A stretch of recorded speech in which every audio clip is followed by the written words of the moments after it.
ముఖ్యమంత్రి రేవంత్ రెడ్డి గారి యొక్క సంగారెడ్డి నియోజకవర్గానికి సంబంధించి వారిని సంగారెడ్డికి ఆహ్వానించాలి. వారు వచ్చే సందర్భంలో సంగారెడ్డి ప్రాంతానికి గత సంవత్సరంన్నర కాలం నుంచి కూడా ముఖ్యమంత్రి గారికి అనేక సంగారెడ్డి ప్రజలకు సంబంధించిన అభివృద్ధి పనులు ఏమేమి కావాలో అవన్నీ కూడా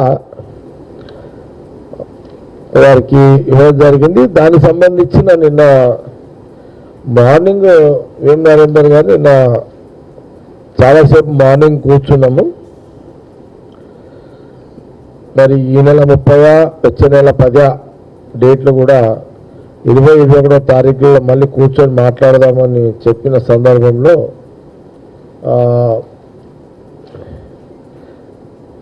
10 ఏళ్ల తర్వాత ఈ రాష్ట్ర ప్రజలు కాంగ్రెస్కి ఇచ్చిన ఈ అధికారాన్ని సంగారెడ్డి నియోజకవర్గ ప్రజల అభివృద్ధి ఏ రకంగా ఉండాలి అనే దాని మీదనే నిన్న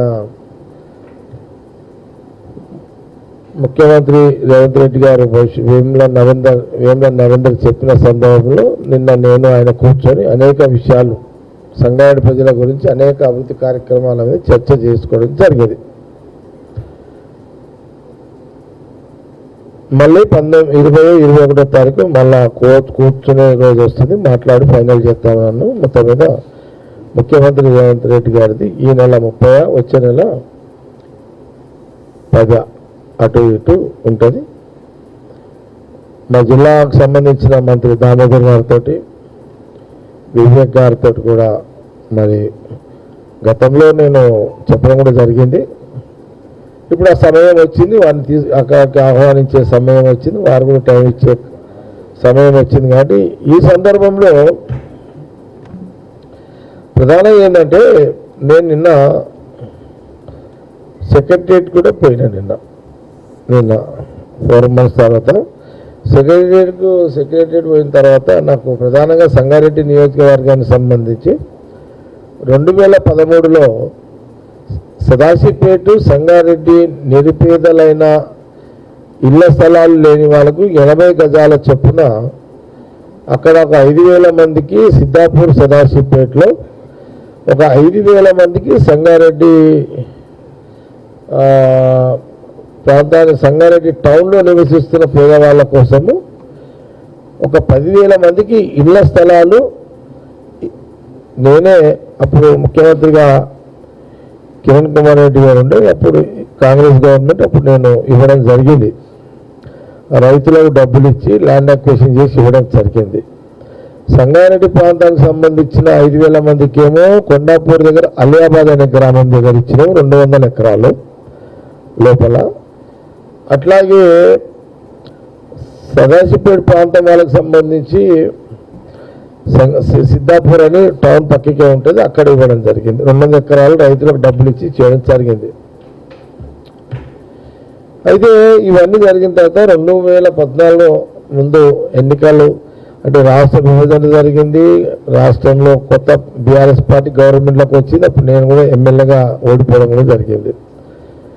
అప్పుడున్న పరిస్థితులలో మరి జిల్లా మినిస్టర్ అప్పుడు హరీష్ రావు గారు, వాళ్ళ ఎమ్మెల్యే, వాళ్ళ నాయకులు అందరూ కూడా అలియాబాద్ దగ్గర నేను ఇచ్చిన 5,000 మందికి ఆ 200 ఎకరాలు, సదాశివపేట దగ్గర ఇచ్చిన 200 ఎకరాల ఆ సదాశివపేట పట్టణ ప్రజలకు ఇచ్చిన ఇళ్ల స్థలాలు వాళ్ళందరినీ కూడా ఆ యొక్క స్థలంలోకి ఇండ్లు కట్టుకోవడానికి రానివ్వలేదు. ఆ భూములని ఎవరెవరికో ఇచ్చేసారు వాళ్ళు. ఇది జరిగింది. 10 ఏళ్ళు గవర్నమెంట్ లేదు. గవర్నమెంట్ వచ్చిన తర్వాత సరే ముఖ్యమంత్రి గారి దృష్టికి నేను ఒక 1 year బ్యాక్ తీసుకెళ్ళాను. అట్లాగే పొంగులేటి శ్రీనివాస్ రెడ్డి గారు రెవెన్యూ మినిస్టర్ గారు కూడా ఒక 1 year బ్యాక్ చెప్పినాను. ఈ మధ్యలో 1 year నుంచి ఎక్కువ ఇటు వస్తలేను కాబట్టి 1 year తర్వాత ఆ విషయాన్ని ఇప్పుడు ప్రస్తుతానికి 2011 మందికి భూమి ఉంది, వాళ్ళని పొజిషన్లో ఇవ్వాలి.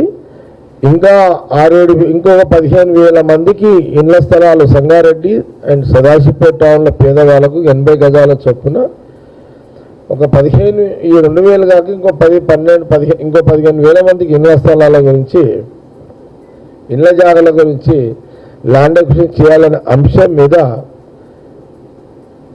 నాకున్న ఈ బిజీ షెడ్యూల్లో సంగారెడ్డికి ఉన్న బిజీ షెడ్యూల్లో నేను 1 ఇయర్ కంటే ముందు పొంగులేటి గారు శ్రీనివాస్ రెడ్డి గారు చెప్పడం జరిగింది. 1 ఇయర్ నేను మళ్ళీ 1 ఇయర్ తర్వాత నిన్న సెక్రటరియట్కి వెళ్ళి రెవెన్యూ మినిస్టర్ గారిని కలిసి ఇక్కడ సంగారెడ్డి ప్రాంతంలో 200 ఎకరాలు, సదాశివపేట ప్రాంతంలో ఇంకొక 200 ఎకరాలు, ఇప్పుడున్న 2011 మందికి ఇమ్మీడియట్లీ భూమి ఉంది కాబట్టి అలా పొజిషన్ సంబంధించిన విషయాలు వారికి చెప్పడం జరిగింది. చెప్పిన వెంటనే వారు జిల్లా కలెక్టర్ గారితో మాట్లాడి దీనికి సంబంధించిన ఒక ప్రణాళిక అసలు ఏముంది ఏం లేదు కొంత ఎంక్వైరీ చేసి కొంత ఒక రిపోర్ట్ తయారు చేసి ఇవ్వాలని నా ముందే సంగారెడ్డి కలెక్టర్ గారికి ఆదేశాలు ఇవ్వడం జరిగింది రెవెన్యూ మినిస్టర్ పొంగులేటి శ్రీనివాస్ రెడ్డి గారు.